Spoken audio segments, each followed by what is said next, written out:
কলকাতার দিকে দোলনাগুলো কি সুন্দর, বেশ বাস্কেট মতন করা থাকে, যত জোরে দোল দাও না কেন কোনো ব্যাপার না। বাবা এরা দোল খাচ্ছে দেখো না, বেঁকে গেছে এটা।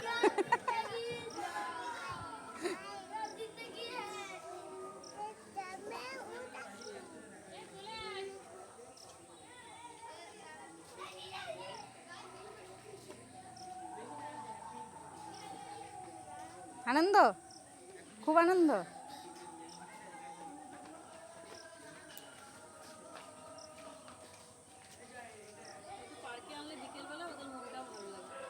তাও তো পার্কটা যে ঠিক করেছে এই অনেক, নাহলে তো পার্ক নেই কোনো।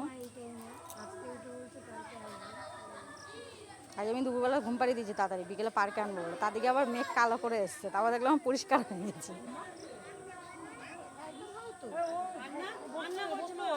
আর না আর চপবে না, আচ্ছা ছাড়বে না, দাঁড় করাও আগে তারপরে নামবে।